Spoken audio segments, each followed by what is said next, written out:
నమస్తే, నేను Prem. Welcome to Khyati connects.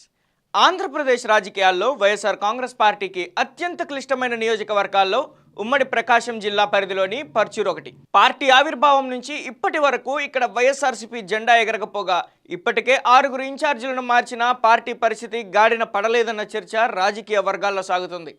మాజీ మంత్రి గాదే వెంకటరెడ్డి వారసుడిగా యువనేత గాదే మధుసూదన్ రెడ్డిని రంగంలోకి దించినప్పటికీ TDP sitting MLA Eluru Sambasivarao దూకుడుకు కళ్ళెం వేయడంలో ఆశించిన స్థాయిలో ప్రభావం చూపలేకపోతున్నారనే విమర్శలు వినిపిస్తున్నాయి. స్థానికంగా సీనియర్లు, ద్వితీయ శ్రేణి నాయకుల సమన్వయ లోపం అధిష్టానానికి తలనొప్పిగా మారింది. పర్చూరు నియోజకవర్గంలో వైఎస్ఆర్సీపీ నాయకత్వ సంక్షోభానికి కారణాలేంటి అనేది ఇప్పుడు చూద్దాం. ఉమ్మడి ప్రకాశం జిల్లా పర్చూరు నియోజకవర్గంలో ఎన్ని ప్రయోగాలు చేసినా వైఎస్ఆర్ కాంగ్రెస్ పార్టీ పరిస్థితి గాడిన పడటం లేదన్న చర్చ జోరందుకుంది. పార్టీ పెట్టిన నాటి నుంచి ఇప్పటి వరకు నియోజకవర్గంలో ఒక్కసారి కూడా విజయం సాధించలేక ఆ పార్టీ ఆపసోపాలు పడుతుంది. పర్చూరులో పార్టీని గెలిపించేందుకు వైఎస్ఆర్సీపీ అధిష్టానం ఇప్పటి వరకు 6 ఇన్ఛార్జీలను మార్చింది.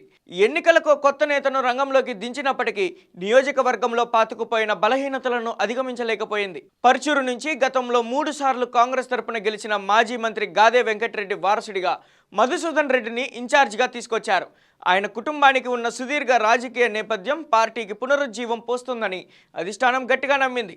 గత ఇన్ఛార్జీల కంటే భిన్నంగా మధుసూదన్ రెడ్డి నియోజకవర్గంలో ఉంటూ కార్యకర్తలకు అందుబాటులో ఉంటున్నారనే పేరు తెచ్చుకున్నారు. అయితే అధికార పార్టీని ధీటుగా ఎదుర్కొని ప్రజా సమస్యలపై దూకుడు ప్రదర్శించడంలో వెనుకబడిపోతున్నారనే చర్చ మొదలైంది. టీడీపీ ఆవిర్భావం నుంచి జరిగిన 11 అసెంబ్లీ ఎన్నికల్లో 7 సార్లు టీడీపీనే విజయం సాధించింది.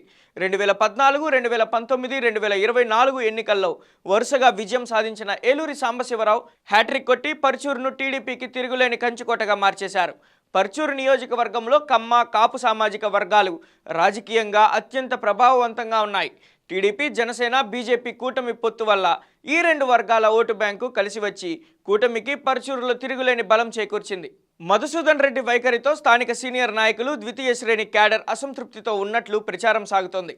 అందరినీ ఏకతాటిపైకి తెచ్చి పార్టీని నడిపించడంలో ఆయన ఇబ్బందులు పడుతున్నారని, దీంతో సీనియర్లు పార్టీ కార్యక్రమాలకు దూరంగా ఉంటున్నారని తెలుస్తోంది. మధుసూదన్ రెడ్డితో విభేదిస్తున్న కొందరు నేతలు నియోజకవర్గానికి కొత్త ఇన్ఛార్జిను తీసుకురావాలని అధిష్టానం వద్ద లాబియింగ్ ప్రారంభించినట్లు సమాచారం. కొత్త నేత వస్తేనే పార్టీకి మనుగడ ఉంటుందంటూ ప్రచారం కూడా చేయిస్తున్నారు. ఇన్ఛార్జీలను మాటిమాటికి మార్చడం వల్లే పార్టీ నియోజకవర్గంలో బలపడలేకపోతుందన్న అభిప్రాయం కూడా అధిష్టానంలో ఉంది. ఇప్పుడు మళ్ళీ మార్పు చేస్తే పరిస్థితులు మరింత దిగజారుతాయా, లేక సమయం ఇచ్చి గాడిలో పెడతారా అన్నది తేలాల్సి ఉంది. ప్రత్యర్థిని ఢీకొట్టేలా అంతర్గత సమన్వయాన్ని సాధించి మధుసూదన్ రెడ్డి ముందడుగు వేస్తారా, లేక అధిష్టానం కొత్త అస్త్రాన్ని ప్రయోగిస్తుందా అన్నది పర్చూరు రాజకీయాల్లో హాట్ టాపిక్గా మారింది.